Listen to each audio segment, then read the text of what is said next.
Hi everyone, welcome. कैसे हैं आप सब? आज हम करने वाले हैं बहुत ही इम्पोर्टेंट सेशन। आज हम करेंगे ट्रिकी वे से वोकेबलरी लर्न, यानी कि सिनोनिम्स एंटोनिम्स लर्न करने वाले हैं। अगर आप प्रिपेयर कर रहे हैं सैनिक स्कूल, मिलिट्री स्कूल या कोई भी स्कूल एंट्रेंस एग्जाम्स के लिए, तो यहाँ पर आज हम करने वाले हैं important synonyms and antonyms. Okay, so these antonyms and synonyms we will do with the help of tricks, and we will learn the vocabulary in a tricky way. Okay, so शुरू करते हैं इस सेशन को। लेकिन शुरू करने से पहले बता दूं कि अगर आप कोचिंग या फिर स्टडी किट के बारे में जानकारी लेना चाहते हैं तो कांटेक्ट कर सकते हैं हमारे इंस्टीट्यूट के नंबर 9671639776 पे।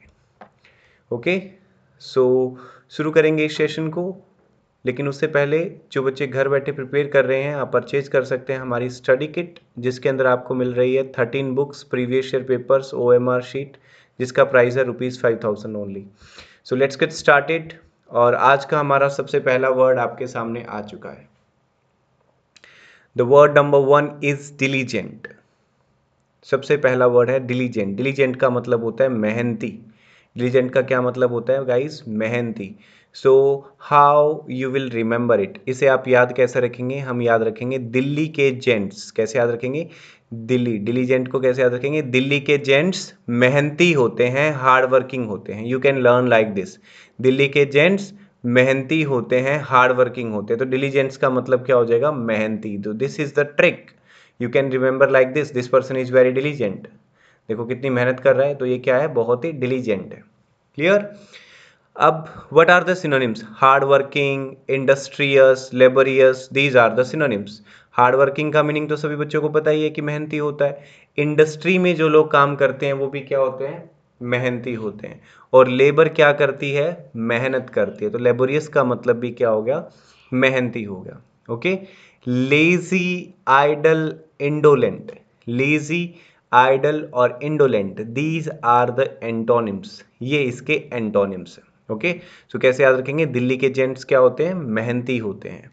Next word इंडीजेंट। इंडीजेंट, इंडीजेंट को हम कैसे याद रखेंगे? इंडिया के जेंट शादी के बाद गरीब हो जाते हैं। कैसे याद रखोगे? एक फनी तरीके से आप याद रख सकते हैं कि इंडिया के जेंट शादी के बाद क्या हो जाते हैं? गरीब। तो इंडीजेंट का मतलब हो जाएगा गरीब। ऐसे करके हम इसको याद रख सकते हैं। Poor, penniless, homeless, pauper, these are the synonyms. Antonyms इसके क्या है? Rich, affluent, wealthy, moneyed, these are the antonyms. Okay, so poor, penniless, homeless, pauper, these are the synonyms. Antonyms कौन कौन से हैं? रिच, एफ्लुएंट, वेल्दी, मनीड, ये antonyms हो जाएंगे। क्लियर? तो इंडिया के जेंट शादी के बाद क्या हो जाते हैं? गरीब। ऐसे करके हम याद रख सकते हैं। और इसके सिनोनिम्स बनेंगे पुअर, पेनीलेस, जिसके पास पेनीज नहीं है, होमलेस, जिसके पास घर नहीं है, जो पापड़ खा के गुजारा कर रहा है, पॉपर से याद रखिए। रिच, अमीर होता है, इसका एंटोनिम हो जाएगा। एफ्लुएंट, अमीर होता है। वेल्दी और moneyed, these are the antonyms. Clear guys? Next word पे बढ़ते हैं, गुफो। एक बार क्या होता है कि कुछ बच्चे होते हैं और वो कहते हैं कि हमें घूमने के लिए जाना है। तो वो घूमने के लिए जाते हैं और जंगल में उनको गुफाएं दिखाई जाती है, केव्स। यू नो ना, केव्स, केव मतलब गुफा। तो जहाँ पे शेर रहता है ना, तो गुफा उनको गुफाएं दिखाई जाती है। तो बच्चे जब गुफा देखने के लिए जाते हैं तो वहाँ से ज़ोर ज़ोर से हंसने की आवाज़ें आ रही होती है। तो गुफो को हम गुफा से कनेक्ट कर सकते हैं। गुफो मीन्स ज़ोर ज़ोर से हंसना, अ लाउड लाफ और बॉइस्टरस लाफ। ऐसे करके आप इसे याद रख सकते हैं। तो कैसे याद रखेंगे? गुफाओं में से जोर जोर से हंसने की आवाजें आ रही हैं। ऐसे करके हम इसे याद रख सकते हैं। Synonyms are laughter, laugh, belly laugh, these are the synonyms. And antonyms आप कुछ भी कनेक्ट कर सकते हैं, क्राई करना और ये वो जो भी है। ठीक है, तो सिनोनिम्स में क्या आ जाएगा? Laughter, laugh, belly laugh. Okay, और इसका एंटोनिम क्या हो जाएगा? क्राई करना, वीप करना, these are the antonyms. Clear guys? ये इसके एंटोनिम्स हो जाएंगे। क्लियर? चलिए नेक्स्ट वर्ड पे बढ़ते हैं। नेक्स्ट वर्ड इज मैनकी। नेक्स्ट वर्ड इज मैनकी। तो मैनकी को हम कैसे याद रखेंगे? मैनकी का मतलब होता है गंदगी, इन्फीरियर होना, वर्थलेस होना। ठीक है, तो मन की गंदगी को दूर करो, ऐसे हम याद रख सकते हैं। तो मैनकी का मतलब होता है गंदगी। तो मन की गंदगी को दूर करो, ऐसा करके हम याद रख सकते हैं। तो dirty, unpleasant, worthless, inferior, grubby, dirty, unpleasant, worthless, inferior और grubby. These are the synonyms. And antonyms कौन से हैं? tidy, pleasant. tidy और pleasant इसके antonyms हो जाएंगे. ओके गाइस, तो मन की को हम याद रखेंगे, मन की गंदगी को दूर करो, ऐसा करके.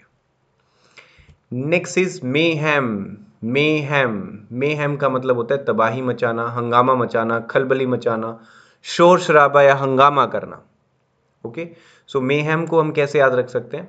कुछ बच्चे बहुत ही गुंडे मवाली टाइप के होते हैं और वो कहते हैं कि जनवरी फरवरी में हम प्रिपेयर कर रहे हैं और मार्च अप्रैल में हमारा एग्ज़ाम, मार्च में हमारा एग्ज़ाम है और मई में हमारा रिजल्ट आएगा, और मई में हमारा अगर रिजल्ट अच्छा नहीं आया तो हम बड़े बड़े डॉन हैं, गुंडे हैं, हम तबाही मचा देंगे, हंगामा मचा देंगे, ऐसा करके वो गुंडे मवाली टाइप के लोग बोलते हैं. क्या कहते हैं? मई में हम तबाही मचा देंगे. एक बार मेरे साथ बोलो, मई में हम, तो मई में हम तबाही मचा देंगे, मई में हम तबाही मचा देंगे, मई में हम तबाही मचा देंगे, ऐसा करके आप याद रख सकते हो. तो मेहम का मतलब होता है तबाही, हंगामा और खलबली. It means violent and extreme disorder. It is also known as chaos. इसकी प्रोनाउंसिएशन केओस नहीं, कियोस होती है. तो bedlam, uproar, confusion, chaos, disorder and havoc, these are the synonyms. Calm, harmony, order, peace, these are the antonyms. Okay, तो मई में हम तबाही मचा देंगे, ऐसा करके हम याद रख सकते हैं. एक बार फिर से रिवाइज करवा देता हूँ जो वर्ड्स हमने लर्न करें. फर्स्ट वर्ड हमने किया था, दिल्ली के जेंट्स मेहनती होते हैं. तो डिलीजेंट का मतलब हो जाएगा मेहनती, hard working, industrious, laborious. Antonyms है lazy, idle and indolent. Next word किया था इंडिजेंट. इंडिजेंट, दिल्ली के जेंट्स क्या होते हैं? मेहनती होते हैं. और इंडिया के जेंट्स शादी के बाद क्या हो जाते हैं? गरीब. ऐसा करके हम याद रख सकते हैं. नेक्स्ट इज गुफो. गुफा से हमें जोर जोर से हंसने की आवाजें आ रही थी. गुफा से हमें जोर जोर से हंसने की आवाजें आ रही थी. मन की गंदगी को दूर करो. तो गंदगी, गंदगी, मन की गंदगी को दूर करो. में हम तबाही मचा देंगे, हंगामा मचा देंगे, खलबली मचा देंगे. ओके.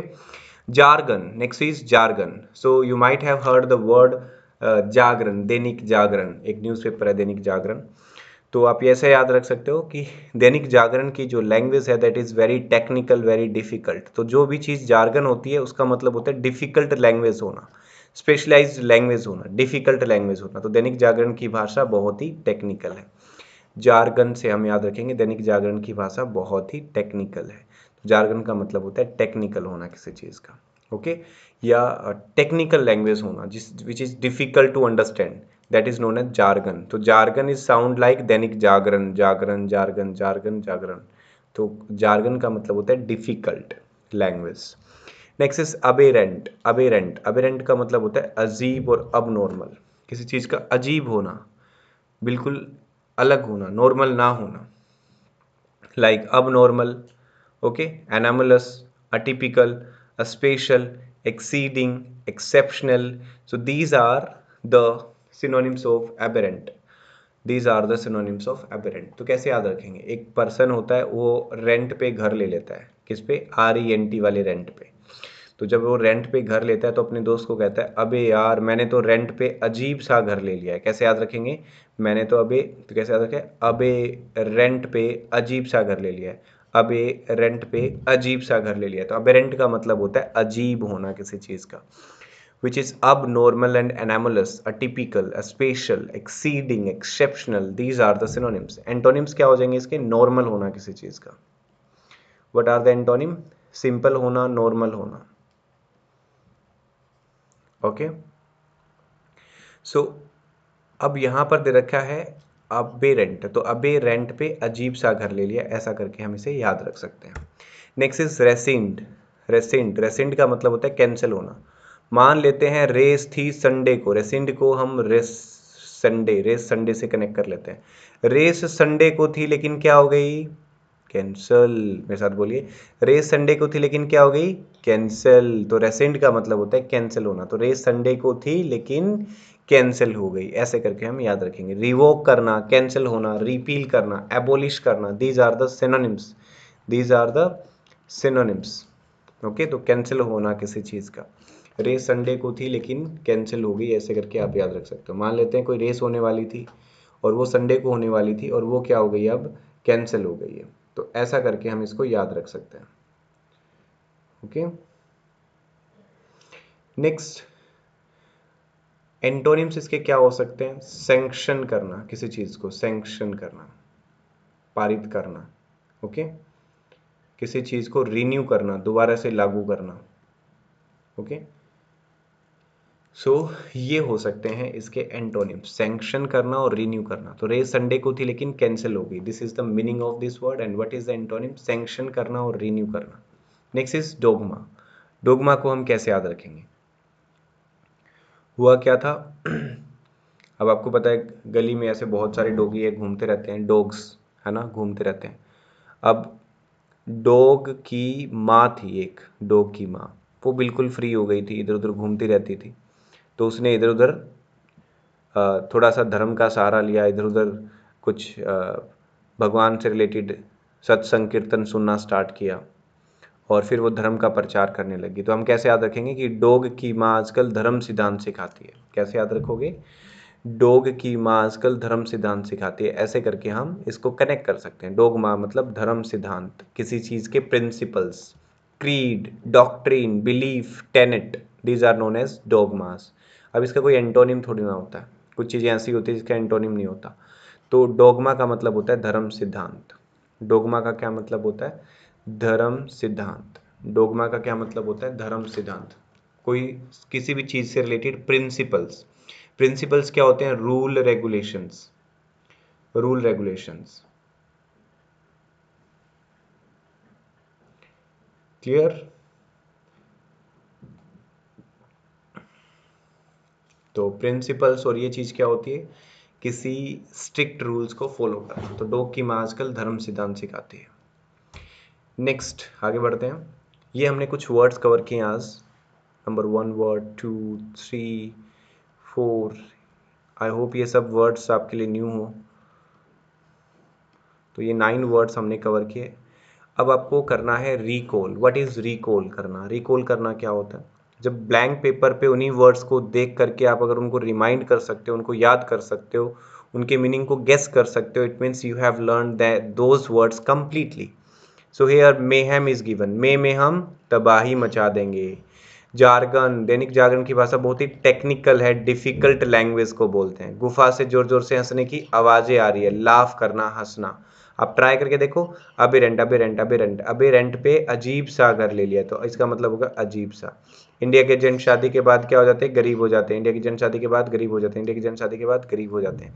दिल्ली के जेंट्स मेहनती होते हैं, हार्ड वर्किंग होते हैं। दिल्ली के जेंट्स मेहनती होते हैं, हार्ड वर्किंग होते हैं। रेस संडे को थी लेकिन कैंसिल हो गई। तो रेसेंट का मतलब हो जाएगा कैंसिल होना। डॉग की माँ क्या करती है? धर्म सिद्धांत सिखाती है, मन की गंदगी को दूर करो।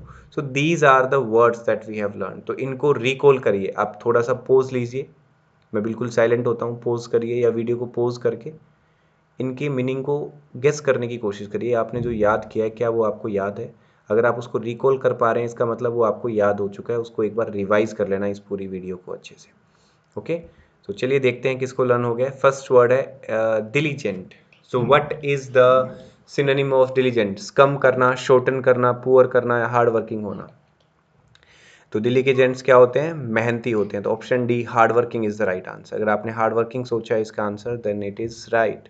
स्कम का मतलब होता है दम तोड़ना, शॉर्टन का मतलब छोटा करना, पुअर मीन्स गरीब। So right answer is hard working. तो दिल्ली के जेंट्स क्या होते हैं? मेहनती होते हैं, हार्ड वर्किंग होते हैं। Next question is indigent. What will be the synonym of indigent? What will be the synonym of indigent? Industrious, perturb और पोपर या hard working? Find the right answer for this question. Option A B C में से सही answer कौन सा होगा? Option A, B, सी या फिर डी? परटर्ब का मतलब होता है वरीड होना, चिंतित होना, किसी चीज़ के बारे में वरी होना, चिंतित होना। इंडस्ट्रियस मीन्स हार्ड वर्किंग होना, it means hard working. Okay, so you are to guess the meaning of all these words. Pauper means poor and hard working, तो हार्ड वर्किंग मतलब डिलीजेंट होता ही है, इंडस्ट्रियस। सो इसका इंडिजेंट्स, इंडिया के gents शादी के बाद क्या हो जाते हैं? गरीब, पुअर। तो इसका सही आंसर ऑप्शन सी हो जाएगा, pauper. Okay, next question is third number question, rescind. What will be the synonym of rescind? Rescind का इनमें से कौन सा सिनोनिम है? रिप्राइज करना, शॉर्टन करना, कैंसिल करना या फिर हार्ड करना? रेस संडे को थी लेकिन क्या हो गई? कैंसल। तो option C is the right answer. Hard नहीं हो सकता, शॉर्टन छोटा करना होता है, ठीक है। रीप्राइज, एक होता है रीप्राइज, अगर आपने सुना हो तो ये उसी से रिलेटेड वर्ड है रीप्राइज। रीप्राइज का मतलब क्या होता है? रिपीट किसी चीज़ को, किसी पीस ऑफ थिंग को रिपीट करना, उसे हम रीप्राइज बोलते हैं, ठीक है। इसके अलावा रीप्राइज जो होता है, किसी चीज़ को बार बार रिहर्स करना भी रीप्राइज करना कहलाता है। ओके, सो यहाँ पर जो सही आंसर क्या है? कैंसिल हो जाएगा, option third. So first of all just tell me what is your score out of 3? In 3 questions में से आपका क्या स्कोर बन रहा है? कमेंट करके मुझे ज़रूर बताएं, और वीडियो कैसे लगी ये भी आपको ज़रूर बताना है कमेंट करके। Okay, so in this way you can learn the words. जिस तरीके से हमने वर्ड्स को लर्न किया, इस तरीके से आप लर्न कर सकते हैं। मैं एक बार रिपीट करवा रहा हूँ। दिल्ली के जेंट्स मेहनती होते हैं, इंडिया के जेंट्स शादी के बाद गरीब हो जाते हैं, गुफा से ज़ोर ज़ोर से हंसने की आवाज़ें आ रही है, मन की गंदगी को दूर करो, मेहम तबाही मचाना, jargon technical language difficult language, अभी रेंट पे अजीब सा घर ले लिया है, अब normal which is not normal, रेसिन रेस खंदे को थी लेकिन कैंसिल हो गई, डॉग की माँ धर्म सिद्धांत सिखाती है। So these are the words, इनको रिकॉल जरूर करें। और जो बच्चे स्टडी किट परचेज़ करना चाहते हैं और घर बैठे प्रिपेयर करना चाहते हैं, तो हमारे नोट्स, हमारी किट है ये कंप्लीट, जिसमें 13 बुक्स का सेट आता है। जो बच्चे सैनिक स्कूल, मिलिट्री स्कूल में सिलेक्शन पाना चाहते हैं, तो उन्हीं उसी पॉइंट ऑफ व्यू से कंप्लीट सिलेबस के साथ प्रीवियस ईयर पेपर्स के अंदर जो क्वेश्चंस आते हैं, एमसीक्यूज मैक्सिमम प्रैक्टिस करने के लिए, बेसिक्स टू एडवांस, सब बुक्स इसके अंदर है। तो 13 बुक्स को के अंदर प्रैक्टिस बुक्स भी इंक्लूडेड है, बेसिक्स बुक्स भी इंक्लूडेड है, और हर चैप्टर के एंडिंग में एमसीक्यूज भी मिलेंगे और अलग से प्रैक्टिस बुक्स भी होगी। तो प्रैक्टिस करना सबसे ज़्यादा ज़रूरी होता है। सो इसमें आपको मिलेगा किट में 13 books, previous year paper, OMR sheet, जिसका प्राइस है ₹5,000 ओनली, जिसको आप परचेज कर सकते हैं directly doing the payment through Google Pay, Phone Pay. What is the step? Step number 1, just make the payment through Google Pay, Phone Pay on this number. This is the number of institute for Google Pay, Phone Pay, and this number is also available on WhatsApp. Okay, then send the screenshot of that payment on this WhatsApp number, and then send your courier address. Okay, then send your courier address on this WhatsApp number. Okay, this number is also available on Google Pay, Phone Pay and WhatsApp. So this is the simple 3 step. पहले payment करना है, फिर उसका screenshot share करना है, और फिर courier address इस व्हाट्सएप नंबर पे शेयर कर देना है। आपको आपके एड्रेस पे बुक्स मिल जाएगी। This is the simple step of purchasing study kit.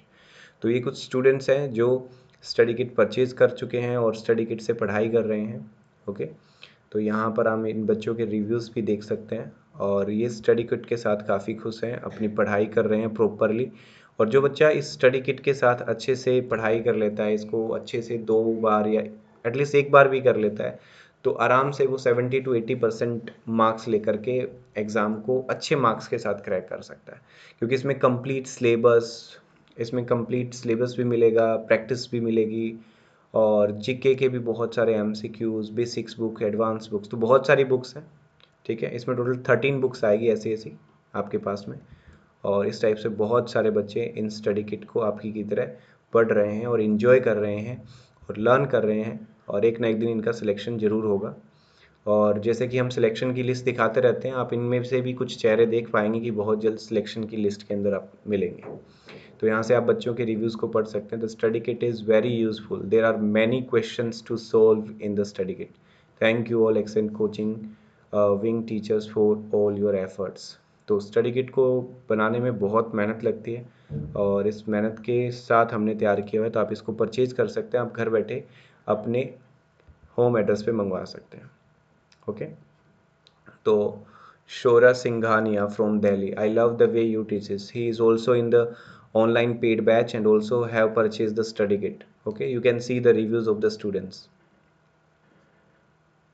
Okay, so you can also purchase your study kit, and in this way you can attend your live classes also. Okay, आप अपनी live classes को इस तरीके से attend भी कर सकते हैं। इनके पास में भी स्टडी किट है। सो अगर आपको वीडियो अच्छी लगी हो तो आप वीडियो को लाइक और शेयर करना बिल्कुल भी ना भूलें। और थैंक यू सो मच। बाकी हम मिलेंगे नेक्स्ट क्लास में, लेकिन एक इम्पोर्टेंट इन्फॉर्मेशन मैं आपको दे देता हूँ। 8 नवंबर से न्यू बैच शुरू हो रहा है गाइस। अगर आपने अभी तक एनरोल नहीं किया है तो फ़ौरन अपनी सीट बुक कर लें, ज़्यादा टाइम वेस्ट ना करें, क्योंकि बाद में आपको सीट नहीं मिलेगी इस बैच में। और इसमें इंडिया के टॉप टीचर्स पढ़ा रहे हैं, जिनको काफ़ी ईयर्स का एक्सपीरियंस है, जो इसी फील्ड में काफ़ी अच्छा रिजल्ट दे चुके हैं। और आप सभी टीचर्स की लगभग वीडियोस इस चैनल पे देखते भी रहते हैं। ओके, तो फटाफट से एनरोल करें इस बैच में। अगर आप कंप्लीट सिलेबस करना चाहते हैं तो आपको बुक्स प्लस कोचिंग इसमें मिलेगी 12,500, जिसके अंदर आपको 2 मंथ्स का क्रैश कोर्स मिल रहा है, प्लस स्टडी किट भी मिल रही है, जो आपको मैं स्टडी किट दिखा रहा था। अगर वो अलग से परचेज करते हो स्टडी किट, तो उसको वो परचेज कर सकते हो 5,000 रुपीज़ के साथ। और ये इसमें है 13 books, previous year paper, OMR sheet. अगर आप ये कोर्स लेते हो तो ये 12,500 में बुक्स के साथ कोचिंग यानी स्टडी किट आपको मिलेगी। और ऑल सब्जेक्ट्स की बिना स्टडी किट के जो फीस है दैट इज़ ₹8,000। तो आप फटाफट से एनरोल करें। और जो बच्चे 1 ईयर के लिए एनरोल करना चाहते हैं, जिनका बच्चा अभी 4th क्लास में पढ़ रहा है और 1 ईयर के लिए एनरोल करना चाहते हैं, तो 1 ईयर के लिए बैच आ चुका है। उसमें एनरोलमेंट स्टार्ट हो गई है 11 जनवरी 2022, जिसमें बुक्स प्लस कोचिंग की जो फीस है 36,500 है। तो फटाफट से एनरोल करें। For more information you can contact on 9671639776। Thank you so much. See you in the next class. Bye bye. Take care. All the very best.